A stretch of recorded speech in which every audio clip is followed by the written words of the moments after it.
Welcome back, everybody, to the Valorant First Strike UMG Close Qualifiers Game 3, ladies and gentlemen. Hey, I'm Taylor Reflections Noble, joined by Bach and Vancilli. And I think we were all on board with Split being C9 Blue's at least favored map with this series, and it turned out to be true. 13-8, an impressive victory. Not gonna lie, first half was very close, but granted, let's take into account that C9 Blue started on offense. They still kept it neck and neck, and I think at that point I kind of knew, you know, maybe SSG was going to be in a little bit of trouble, especially transferring over to offense themselves. But a good victory. Let's start off with you, Vancilli. Look, C9 Blue, they get it. That was an important win. No, definitely. I think from the composition that you had from Cloud9, we talked about it before, or at least what kind of composition is going to be favorable or comfortable for any of these teams playing. It's definitely showing for Cloud9 on the offensive side, having that breach, dashing into the mid side, taking that mid control early and aggressively for their side, definitely helped in their favor.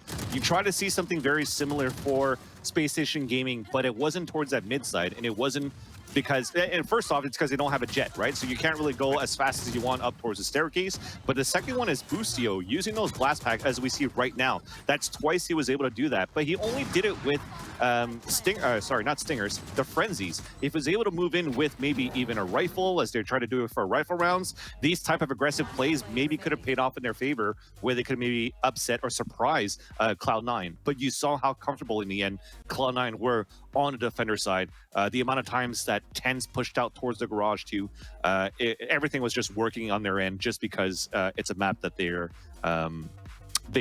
just comfortable with from the amount of times that they played it. They're veterans on it.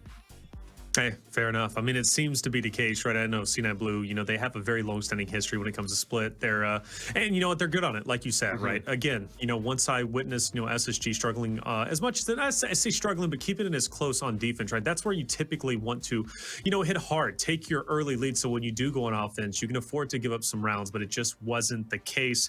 And let me just say this first and foremost, this transcends all esports title. Round 3, I saw some extra love being shown, okay? And that came from Roka, and I was like, I don't know about that. You're showing it a bit too early. We're only in round number 3. You want a big 1v1, I get it.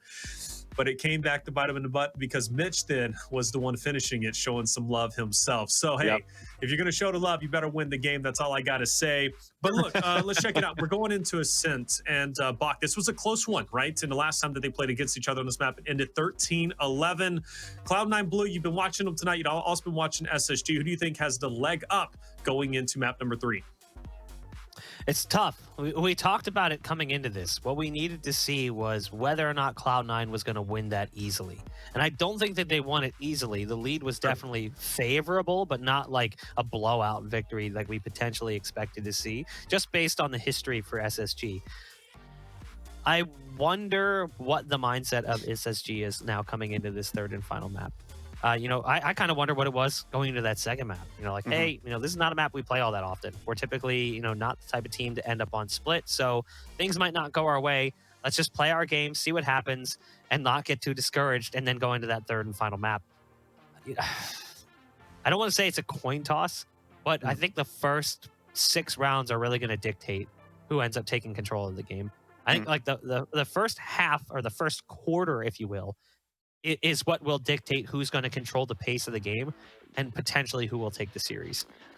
Yeah, for me, I'd like to say that I actually would like to say that it's a toss-up, because what I noticed that was different from Cloud9 versus SPACESTATION Gaming yesterday was the fact that Cloud9 actually changed their composition too. They took away the breach out of Vice, they took away the Killjoy out of Mitch, and they actually brought in the Silva and a Cypher. So having that type of combo where you actually see Mitch on that A side, put that turret on the attacker, and then fault lines to take early control on the attacker side and push the defenders back, you didn't see that much anymore. Yes, you have the Silva drone and everything too that could maybe help, but it's definitely a much lower pace in terms of the explosion, right? Versus how you want to execute on the A side or take map control on the A side. And I don't think that Cloud9 necessarily played that matchup very badly versus SPACESTATION Gaming. Like I said, there were some players that popped off yesterday, and on Sheriffs too. There was a round where Roka was able to run in with a Sheriff and get 3 kills on different areas of the A side, retaking a site. Insky did so on the defender side on a 2 versus 1 off angle, bringing individual 1 versus 1 to win those two. So, and then there was even a clutch situation from Seth getting a 3 versus 1. So there were some small mistakes that polished into this map will definitely give the edge to Cloud9 into this game. But if you're still seeing players pop off like Space Station Gaming did yesterday, it could still be Space Station Gaming's win. So very, very close. But as I still predicted Cloud9 on a 2-1, I still have to give it to Cloud9. I definitely think that's fair. Look, there are 2 matches. Just want to go ahead and get a shout out to Castaways again. They're going to Game 3 as well with their Immortals and T1 matchup that is now. I like that one. Excuse me, Immortals and Dignitas. Yeah, so Immortals ended up coming through big. They ended up winning on split. That forced to game number 3. JC Stanley went off, 26 and like 3, 26 and 6, something. I mean, he was just nasty on the map. Not bad for an IGL. Not bad at all, right? So he ended up popping off and definitely putting the team on his back. So good on him. They're going to Game 3. Make sure you have both tabs open if you don't already. But as far as this one goes, look, the reality is it's grim for one team because one team will be exiting. Okay, one team will not be moving forward. Their first strike run, out of all the work they've done leading up to this, will come to an end after this game number 3. So it's going to be a heartbreaking defeat for one, and it's going to be a sigh of relief for the other, because they know they're going to make it into tomorrow. Now, Bach, I got to ask you. So Vansili pointed out a great point. Okay, you know, to win that ascent just the other day for the boys on SSG was because a couple of key members popped off. They went big, right? But C9 Blue, maybe a little bit more consistency on their part. I think that was kind of represented whenever it came to that split map. Of course, they were the favorite going into it. Do you think SSG has shown enough individual performance tonight to kind of garner the same results last week? Or do you think maybe they're lacking in consistency today and they're maybe not the SSG they were just the other day? That's a tough question. If I'm looking at the way they played in those first 2 maps, I think on an individual level, we still saw some highlight moments in that second map, but it wasn't nearly as prominent as we saw in that first map. But I think a large part of that was just positioning and comfortability. You know, I can't think you can draw a straight line between those two and say like, oh, well, you know, they played great in map 1, but then bad in map 2. They're trending downward.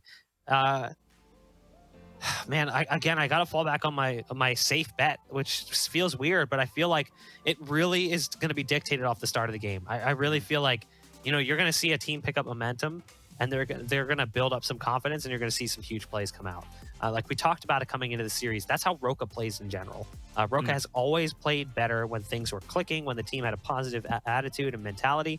So if they get off to a good start, expect to see him play aggressively and take the battle and kind of get in positions that's frustrating, being like, why are you here? What are you doing? You saw it on Bind. I remember there was one round in specific where he was literally standing in the middle of Arch on Hookah, just holding an angle. It's like a dumb angle. There's no reason why anyone should do that. But you know exactly what he's thinking. After. Yeah, he's going to dismiss, exactly. So the thought process is they're never going to expect me to be here. I'll get the free kill, dismiss my way out. I'll jump out the window. I've got somebody backing me up from inside sight. Maybe it's a Raze who could throw a nade through, whatever the case may be, but there's someone there to back me up. So I think if you see that early lead for Space Station, Roka could pop off big time. If you see it go the other direction, it could be 10s. You know, 10s could get off to an impressive start. I think Relix, though, is actually my player to watch on this map for Cloud9. Reason being is Relix is often tasked with the responsibility of watching for a B push. He's lurking over on the B site pretty frequently as Raze, at least in the past when we watched his team play. And when they didn't win, it's because Relix didn't necessarily, you know, match up to the task at hand. He didn't put up a big enough performance. He was caught off guard. The timing didn't work. Whatever the case may be, it just didn't work out well for him. So I think that's the key player to watch. But look, guys, again, the gravity is one team is going home tonight, and they will not have a chance for regional finals. We'll find out. You guys take it away. Let's head into map 3 between these 2 fantastic teams. All right, thank you very much, Reflections. It's going to be interesting to say the least. Again, we don't really know what to expect. I have high hopes for SSG. Let's be real. I like being wrong in a scenario like this. I'd like to see new teams step up and rise up in the scene. And not only that, I have known Roka for quite some time now.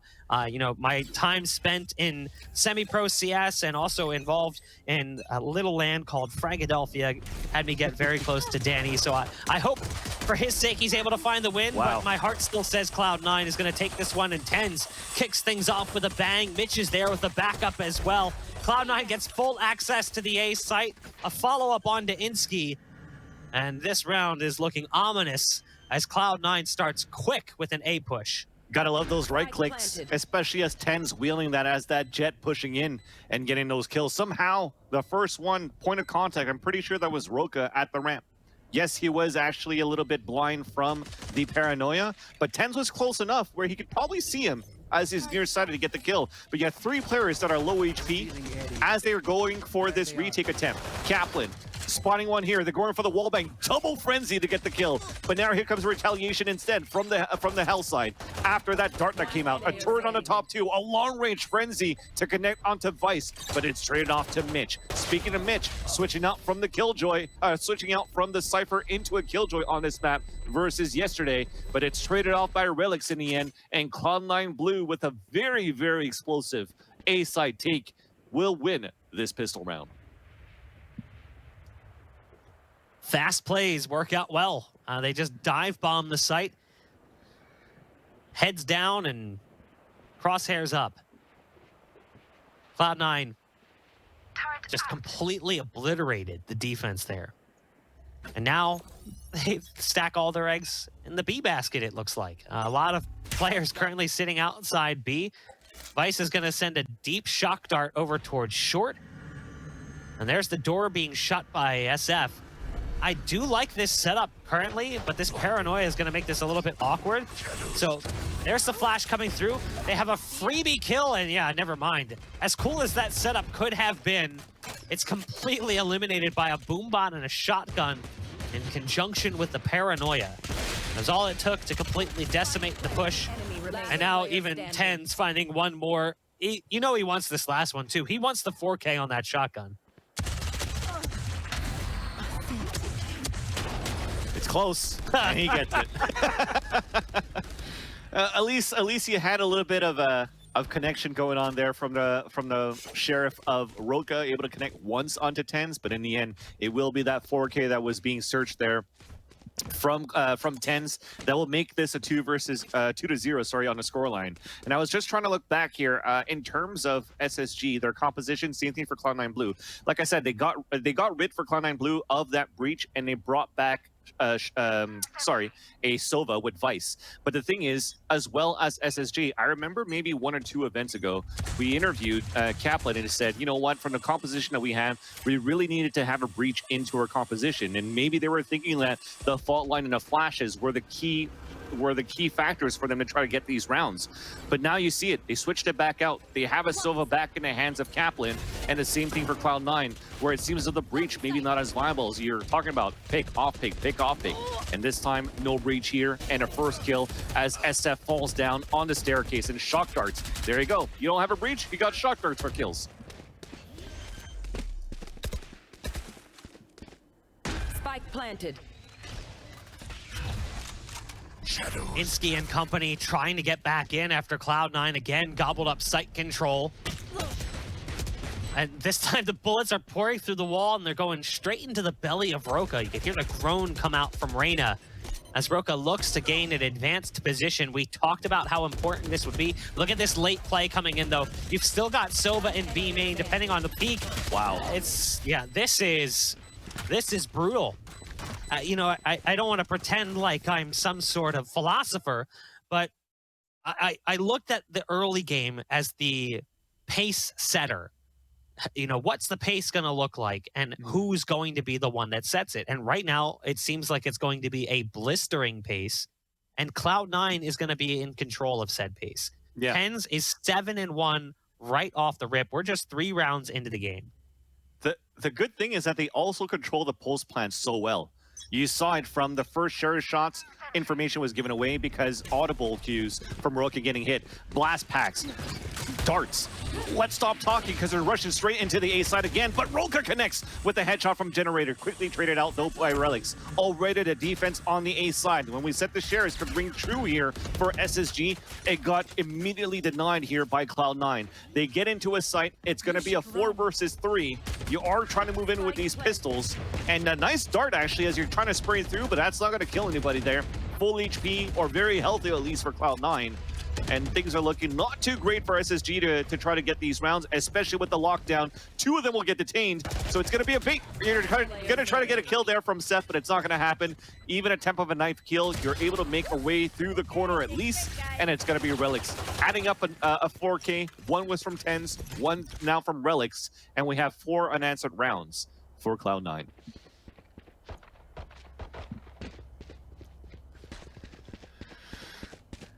Buck, I don't know what we should do here. Yeah, like this is a big round because I think Space Station desperately needs to stop this, or you're just going to see this go back and forth the whole match. Yeah. You better run, Sova. And I kind of am willing to agree with you as well. Like, what do you do when they're playing this fast? Like, they're literally just overwhelming you time and time again. It's almost like they're not letting Space Station play their own game. Yeah. They're just running in and they're saying, oh, like, if you had something you wanted to set up, I hope it's already there because I'm not going to give you much time to put that into position. Now, this round is a break check. You can see Cloud9 realizing, okay, we've run fast like several rounds in a row. Let's slow down and just pause for a moment. Wow. I actually like that. Yeah. I like that setup. So TenZ goes for the jump and spray, and that allows his teammate to get into a position, but he went out too far. So he goes out just a bit too far and gets pulled out by the Rip Currents and taken away by SSG. So it was a good setup, just doesn't really produce the success one might hope for it. You baited out the swing too, right, from Roka, so you're hoping that the person that made it into the site could actually get that kill. So the idea was there, but it doesn't connect, it doesn't come fruitful for Cloud9, and as SF continues his reign on the B side, continues the defense rather, on the B side, gets 2 kills of his own. It gets traded out by Mitch, we're on a 4 versus 2, and last 2 players are going to try to rush towards the A side, where Roka will be waiting. The thing is right now is that Cloud9, they had an op that they wanted to buy at the beginning for TenZ, but TenZ decides to go for the Vandal instead, which I like, because the aggressive play that they want to play really plays into the favor of TenZ rushing in with the weapons. But he falls, Spike Planet, boosts you with the last kill. The defuse will come in for SSG, a much needed round. And I think, again, this is a very similar scenario from the last time that they met. I'm going to have to look back on that. Yeah, I saw, you see Cloud9 Blue that had 4 rounds in a row on Ascent, and then SSG getting that round back as soon as the economy came back in their favor. So I don't know if it was exactly the explosive plays that we saw. I missed a little bit of that part of that matchup, but at least the scenario is very similar to when they played Ascent in terms of scoreline. Yeah, it always depends, like, what does that second round look like, right? Like, what did SSG bring into that second round? Did they spend too much? Is the money a little bit tight coming into that third, the traditional full block buy round? So then, you got to look at the way the game looks. You lose that 4th round then if you come in with an eco, and then the 5th round is a strong buy. You see the same kind of thing develop in games like Counter-Strike as well, where that's the point at which you can get an op and play. And that's the point at which you have, like, the full utility that you maybe didn't have that first time around. TenZ tries to fly in, but without backup, what's a man supposed to do? Now, as I say that, they've managed to bring things back to at least a manageable position. It's a 3-on-2. Oh, I love this. The molly goes into the corner, but it doesn't go deep enough. Mitch is actually able to avoid the flames just for the time being. The Owl drone will go in first, looking for some intel, looking to spot a player out if possible. And the drone will send a dart into the belly of the Phoenix, who's in position towards spawn. As the pulses continue to come through, Mitch actually runs dry on the magazine, has to go for a fresh one. There's still a player on site, and it's his opposing Killjoy, the doppelganger, if you will. There's the dart that comes in. Man. I love the play, but it doesn't work out. It was a bait shot from that dart to get him to look away. Yeah. But with the low HP and the transfer over, there's only so much that can be done. Now, the spike's been picked up by Mitch, and Mitch is hightailing it out of there to get across the site. So You see Mitch now moving on over to the A site. A spike plant will come through. Alarm bot goes down. He's got double nano swarm. 10 seconds left. So there's a possibility to try and play the time here in the post plant. A little bit early on the Killjoy ult, but again, he doesn't see what we see. He doesn't know what we know. And that'll at least allow him some time to collect his thoughts and gather up a plan.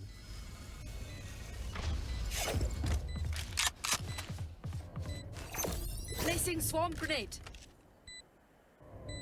Well, they both moved away after the lockdown, and he places a perfect molly on the pulse plant too. Seth's not going to hear it. He has the lockdown himself, but SF, he's going to have to try to move quick. Mitch is at low HP. This could still be doable, but now with that clock running down, he has to come out quick. And from that, the peak, he gets the kill, but I don't know if he has enough time. Yeah, he doesn't, so he has to fall back and save his gun. And I don't even think he's going to do that. I think he dies. Yeah. That's unfortunate. That was well played, I think, from both parties. Honestly, I don't think you can fault either party. I think SF realizing that he doesn't have time to logistically throw down a lockdown, and not only that, does it really matter? At that point, he still has to stick the spike. Shinobi's just going to, or Mitch is just going to peek into it. Yeah. So it doesn't make too much of a difference. It's an unfortunate circumstance, but it's well played for Mitch to not only crack past that last player on the B side who is playing back towards spawn and take the spike towards A, but just good positioning and spatial awareness. Well played. Space Station, they won one, lose one, but the buy still comes through from them. And they start things off with an aggressive play of their own. This is what we had talked about pace setting. Space Station will excel if their players are feeling confident and playing aggressively. That's what Roka does really well. And that's the first time we've really seen them successfully go for an aggressive look early. But off the back of that, Cloud9's just going to charge into this B site. And it's looking okay for Space Station. They find 2 kills initially. Shinobi goes through the smokes. But SF is still on the site, doing big things, and there's still one more here as well, but somehow Insky comes up empty-handed. So, despite their early efforts, we're still at a 2-on-2. They still had it for SSG, though. All the information, you talked about aggressive plays, the double push to start things off to get the first kill, but at the same time, they pushed Catwalk, and they also pushed A-Main all the way through spawn. And once again, that's Boostio. A flank on a different map, but onto this map, he always goes all the way through spawn, which maybe wastes a little bit of time, but goes for a bigger backstab. But that clock is ticking down. Thankfully, we're low HP for Cloud9, but HP doesn't matter. Mitch is at 11. It's on a 1 versus 1, but the right click comes through for Boostio. He's going to have enough time. The defuse is going to come through. And what I was trying to say is from him flanking all the way towards spawn and already having Roka up on Catwalk, they knew the attack was eventually going to happen towards the B side. And the last time on this round and the previous one, they were still able to hold 2-3 kills before, where Cloud9 took advantage of a push through spawn after the rotate back towards A.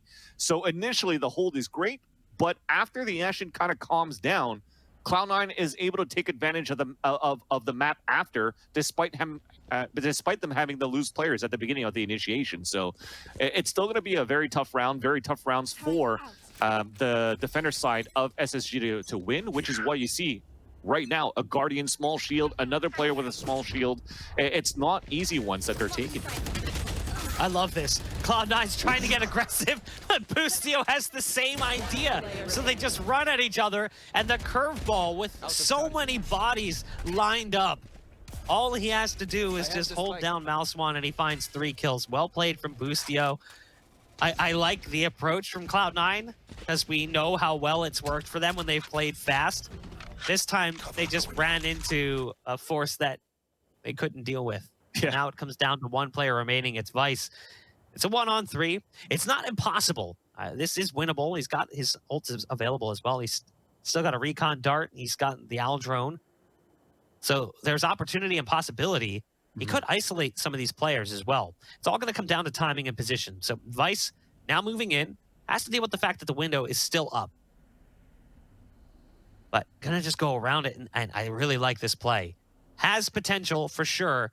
But with the angles being held, getting over towards B is going to be difficult, and getting towards A is also going to be difficult. Look at the line of sight currently held from the opposing Sova. Still a nice shot coming out from Vice, but oh no, the timing! He changed positions. So their Killjoy SF started the shift, he could have had him caught off guard before he got to here. It doesn't matter in the end. You still SF pull the knife out thinking, I got to get to A to help. And then there was that, oh, wait moment. I still got to hold this spot. Doesn't end up punishing them. They still end up winning the round. But it did look a little scary there for a moment. And what I did like from SF, too, is that he had the alarm bot in the front of Pizza at the staircase. He watches the spawn side, and his turret is watching B main. So for him to be able to hold the B side or get that information for the team was good enough to allow the last two players to just play it, turtle up inside the A side. Yes, definitely winnable for Vice, as he did win a 3 versus 1 yesterday on Bind versus his very team.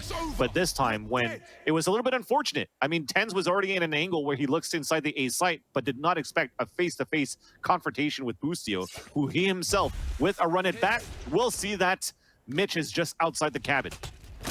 But nothing more than that, so they could still expect some sort of a take, and it's exactly what's happening right now. Our spike carrier is killed.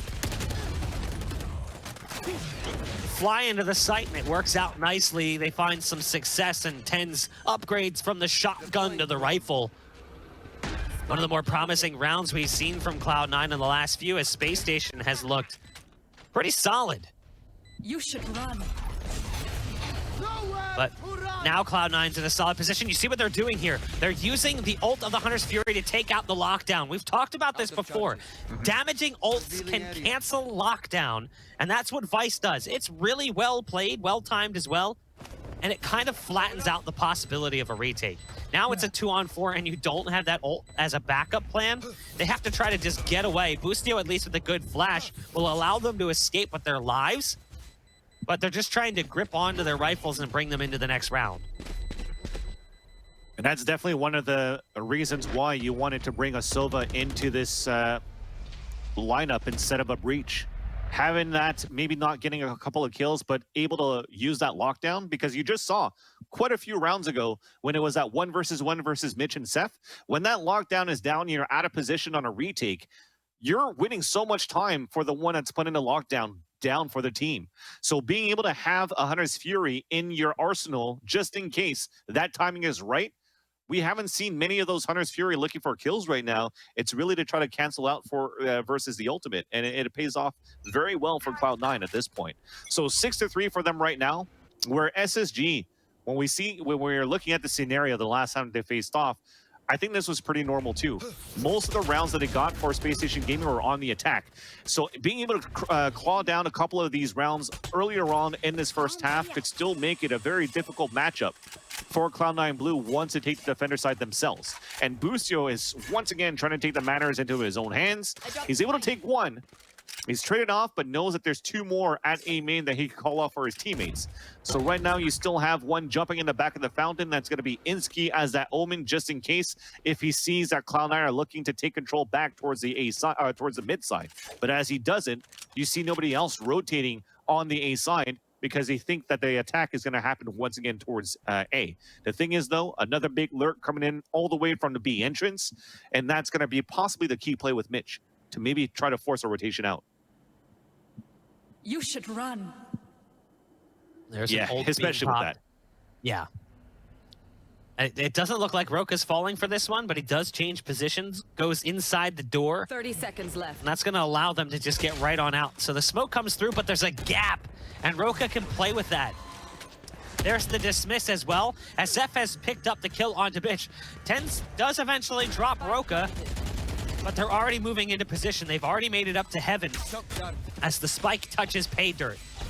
Shock darts flying out in both directions. It's a beautiful display of fireworks on the site, but no damage has been dealt. It's purely aesthetic.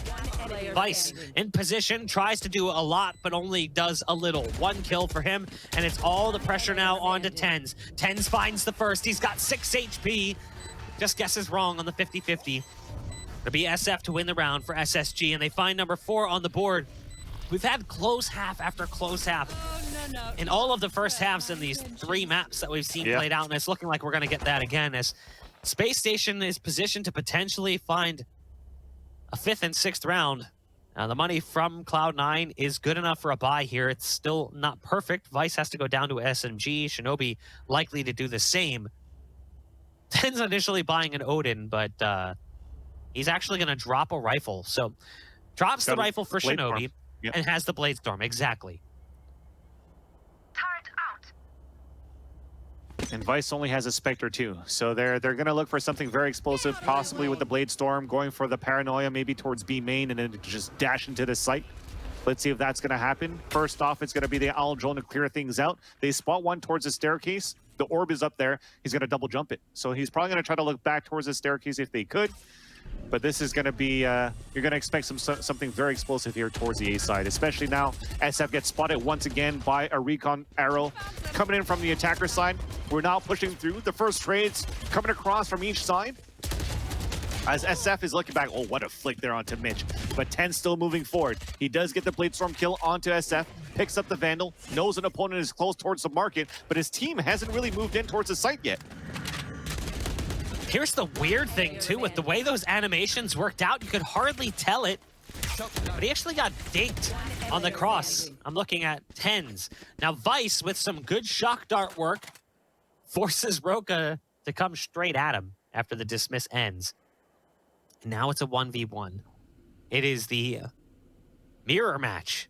You've got Sovas on each side, but one's feeling a little bit healthier than the other, and that one would be Kaplan, who just stays on the B site and holds his ground. 5 rounds here for Space Station as we move into the final round of the first half. But again, I look at the way that just broke down. Tens dashes out into Cubby, gets dinked on the cross, but because of the animations, how quickly that happened, you almost couldn't tell.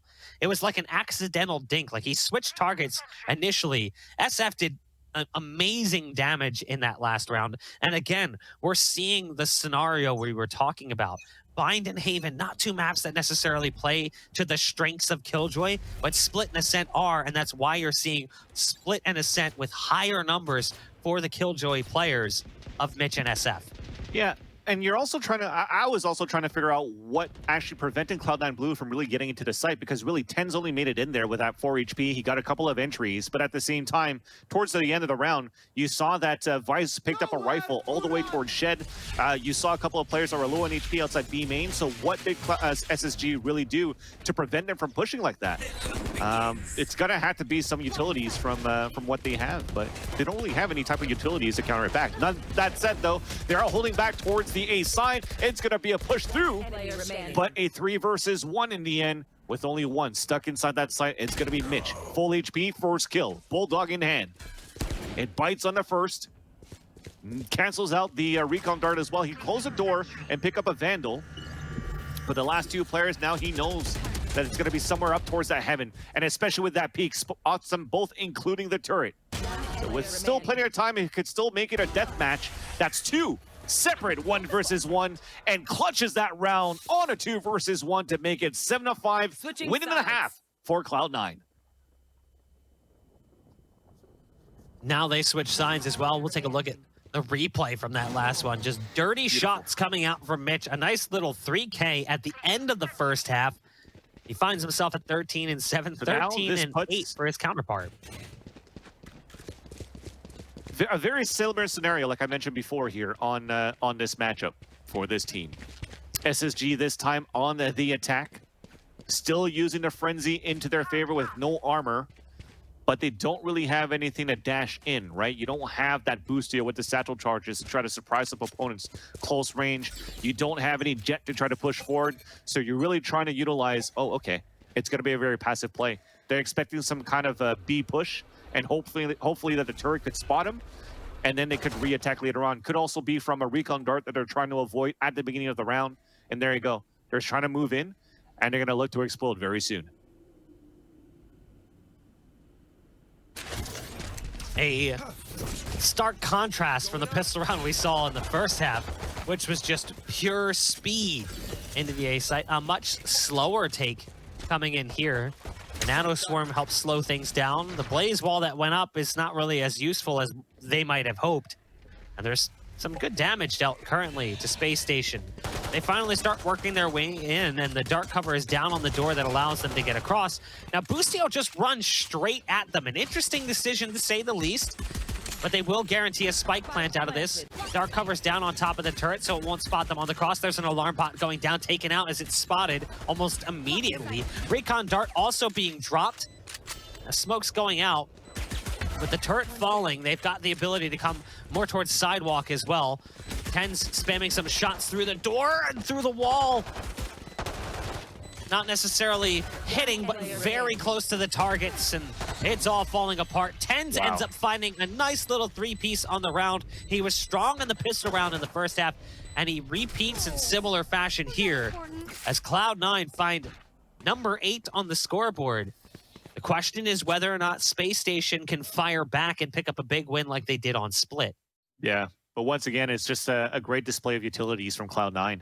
That get that recon dart spotted enough, the even individual plays from TenZ with the cloud burst, knowing that somebody like Roka and Kaplan play with the frenzy. Busio could also play with a frenzy too. So utilizing the cloud burst, he could predict that somebody's going to play close range, thinking that when the cloud burst dissipates, he could actually try to, or they could actually try to get the better fight with the frenzies versus a ghost with the rapid fire rate. So he just decides to spray through it to get the kill. So I just like how Cloud9 Blue played that retake, and it's going to be very tough now for SSG to try to take over this A side, especially when TenZ is wielding a judge close range and still continues to push forward. That's a second kill. That's a third kill through the smoke. That's a 50 to another 50, just randomly spraying, and it's all connecting. That is just TenZ doing TenZ things. That is absurd. He finds the initial kill. You know, standard judge play, waiting right around the corner. Then he pushes in a dark cover and just starts spamming out shots, and he could not have been more dead on with some of them. So now as they fly into position, Roka, he says, hey, I saw your shots with the judge, and that's cute and all. Let me show you how a real man aims. Pulls out the sheriff and finds 2 quick headshots. And they now have some semblance of sight control, but it's stolen away as Shinobi gets there before the door can close. As great as the shots were from Roka, there still was a difficult task in front of them. And they didn't allow the door to close, so they end up getting shot as the door is going down. Good work from both Roka and TenZ, though. Players to be profiled coming into the series. And now you're forcing, what, 2 rifles to be purchased. The Spectre staying from the previous round, even Vice with an Ares from that second round coming through. Full gun round for SSG. And how do they take advantage for this right now for SPACESTATION Gaming? It looks to be a mid control. Smoking up catwalk, leaving mid open, so they're okay to battle long range with the rifles. Eventually, we'll see if it's going to be an operator. It's going to be in the hand of maybe Kaplan versus an operator, possibly of TenZ on the defender side too. But so far, it's really just them playing a slow-paced game on this mid side. But the Owl Drone is only going to spot 1.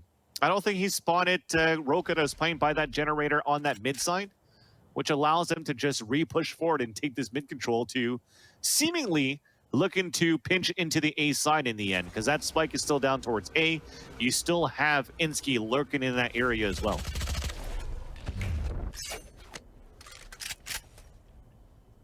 Slow round. I mean, the comparison between the first few rounds in that first half and what we're seeing here, very, very different. But like, let's see how it works. Again, this is another player we talked about was Relic's. You know, what was Relic's impact going to be looking like? It was more on the attack, not so much on the defense, as typically speaking, he's been on the lurk on the B site and watching for the pushes over in that direction. But this time he opens things up here for Cloud9. Nice response from Roka, who tries to get across. There's Relics again, coming up big. And the nade is actually huge. It's going to land right in their laps. It's going to do significant damage. Kaplan, who's down to 61 HP, is the sole remaining member of SPACESTATION and now has to fight his way out of the scenario with 11 seconds left. Has to go for the dedicated plant. And that shock dart, it's right on the money. Vice, he's just going for those bank shots. Clearly an A-set pool, as he knows his geometry well. And the angle is perfect. It's right on the money. It's a 10th round on the board for and there is a lot of crouching right now. The Turbo Ducks. Turbo Dunks, graffitis, anything you could think of. And even unloading an Ares clip into that round to show that Cloud9, you know, we talked about, are they going to feel pressured or not?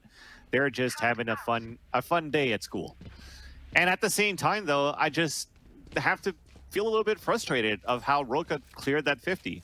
He actually really looked at the staircase in that left corner, spotted Shinobi, but then decided to turn back towards the sliding door. Those fake checks seems to be so detrimental for a lot of these players, a lot of these teams. That foiled the plans for them taking that take on that catwalk side, because then Busio was so focused on trying to kill him on the sliding door. Now you have an eco coming in from SSG. Well, it seems a little to be some sort of a broken buy, right? But you still have TenZ forced to dash away safely. Still a 5 versus 5. The rest, we'll see what's going to happen for the attacker side. Can they turn this around with the heroic plays of the Sheriffs that we've seen from Seth, from Insky, and from Roka previously on this map?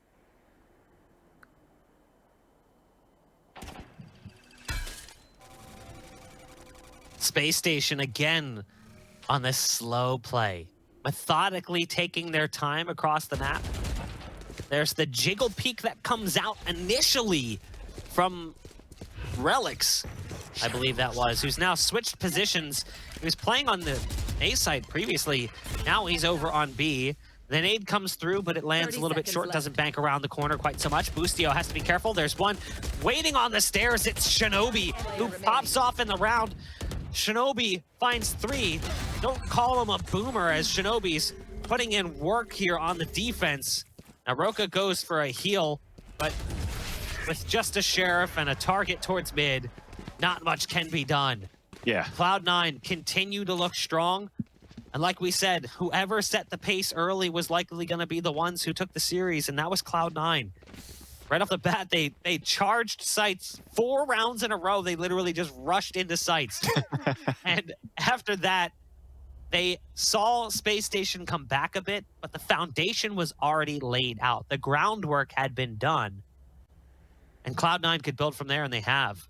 And Space Station, unfortunately, here in the second half, just has not yet gotten their foot in the door. Now, this could be a pivotal moment for them, but even if they're able to pick up a win here, there's still such a mountain of rounds separating these two teams. I could only unfortunately imagine the amount of NA flash that I saw in the chat at this point. But it's going to be a run it back from that orb and immediately canceled out. This is going to be so hard right now for Space Station game on the ground. Hunter's Fury to come out at the same time too. Does not connect, but Roka still gets an opener. Here comes the showstopper, connects onto Roka, and it's trade at the trade. A 1-man advantage, made that tied up. And it's still gonna be a 1 versus 1 in the end. Azinski kills him. Versus Vice. It's just I mean, in both scenarios where SSG pulls it up on top in the end. Here's where it starts. How long will it last? That's ultimately what you have to ask yourself. Does SSG have the staying power to continue fighting back against a team that's played as well as Cloud9 has at times? Has their performance been inconsistent? Of course. You know, I think the fact that they're playing in this second event is an indicator of that. Losing to Renegades is something that no one saw coming. Everyone thought Cloud9 would have already been qualified by this point. But nonetheless, still a strong team. Space Station has a lot to prove. And ultimately, to some, I think they kind of already have. Just illustrating that they can get to this point and put up numbers against teams that are well established is an impressive feat, but that's not enough for them.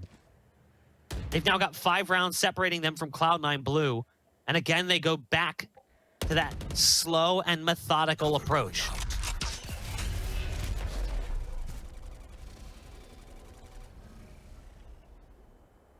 This is new here for Space Station Gaming. Looking for this mid-control slowly. The alarm bot is definitely going to have to be shot up unless they smoke it. This is one thing that you could actually do as well.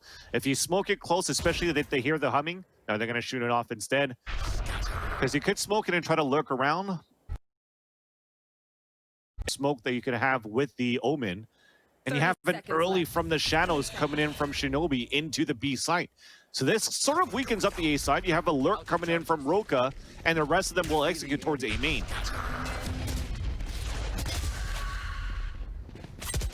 Relics on site, has to step up big. He's got backup coming in from TenZ. Relics with the transfer over, and again, Relics or Roka, excuse me, doing what Roka does best.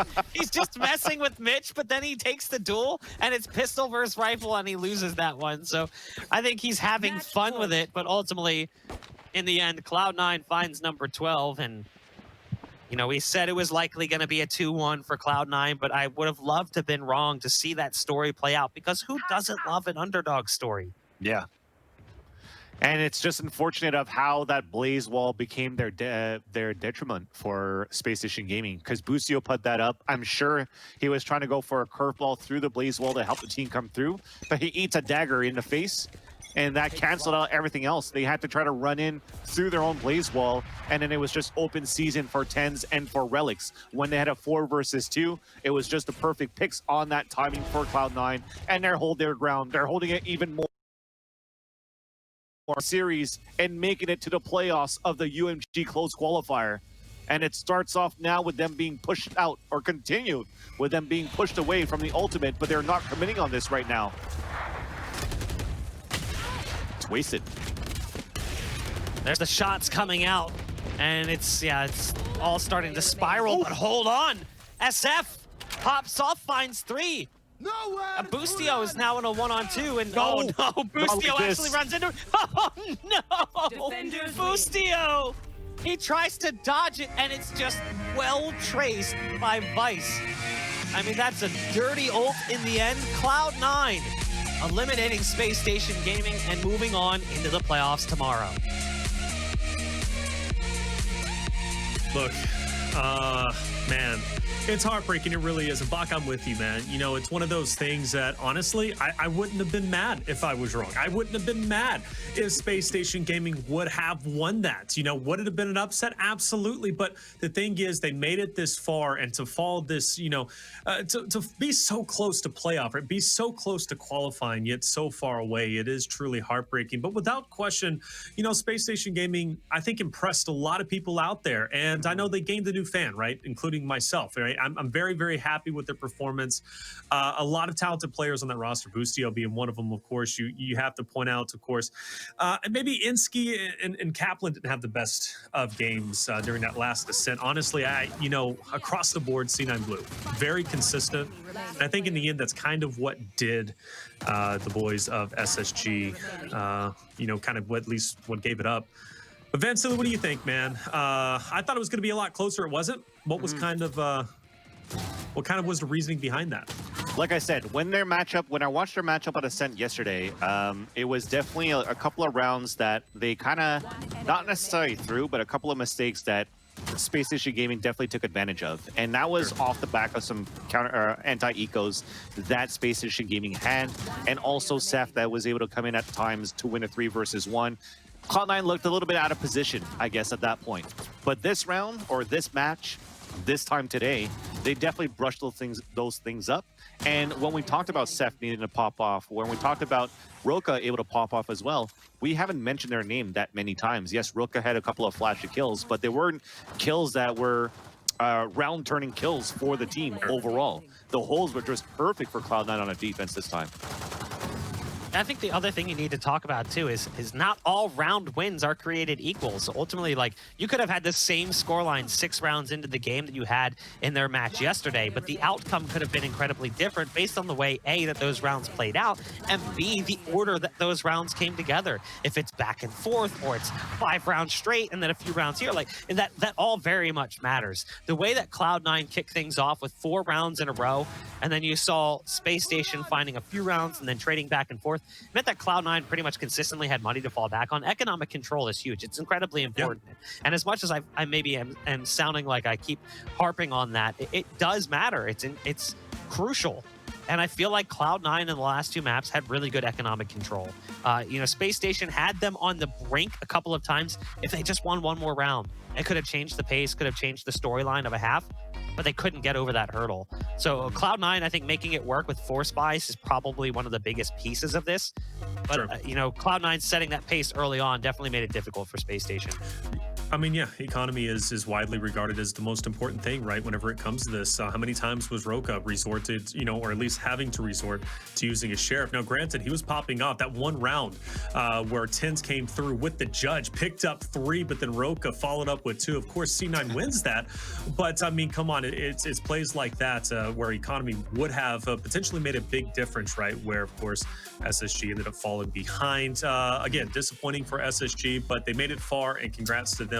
Either way, right? I think it's a W. Yeah. And for Immortals, Vancilla, they actually moved forward. So, and they were playing with their sub as well. So good on them, but sad for Dignitas too. We're seeing a lot of teams be eliminated, and we knew naturally that was going to happen. Yeah, and first to touch on SSG, you mentioned that it was disappointing. I actually think the opposite. For SSG, I always think that they had a mentality of building very slowly, and they always see progress the more and more events that they did. And I think I've seen something very similar to their Rainbow Six roster, for example, too. And they've been, you know, one of the top teams now in Rainbow Six, and I think they're trying to do the same thing with their roster here for Valorant. It started off with Bloom, and they were, yes, they had like a 1 map off TSM, and then we're like, okay, well, maybe it was a fluke because we didn't really see anything happen right after that from SSG. But as they picked up Boostio, and they have this staffing behind them and the coaching that they have from Ranger as well, coming from Rainbow Six, to help them improve. I mean, it's been night and day, and the progress continues with the coaching that they have from Ranger. So I think I'd still be happy to make it into the close qualifier. At least, yes, I know you want to make it at least into the playoffs, into the first strike finals, but at least to continue to have your name being spoken to and spoken about in these tournaments, I think it's definitely a plus, at least for the branding side too. Yeah, Yeah, I hey, think look. Space Station played really well. I think that Cloud9 had everything to lose in that series because I think people expect more of them. I think Space Station had everything to gain. You know, even with the loss there, I think you're just like, hey, you know, we made it further than people maybe expected us to. Yeah. We made it further than some others did. I think, like you said, Space Station's like this right now. They're trending upward. I think that's important. So that's my main takeaway for that. For sure. Like I said, they have a new fan in myself, right? I'm very happy with how they're looking, and I can't wait to see what they're going to be doing in the future. Guys, tonight has been long, but we still have one more series to go for Bach and Vancilia. Unfortunately, this is where we're going to have to separate, but I will see you again tomorrow for Esports Doug and Simo that'll be joining us. It's going to be a good one. Serenity Moon Raccoons coming up next.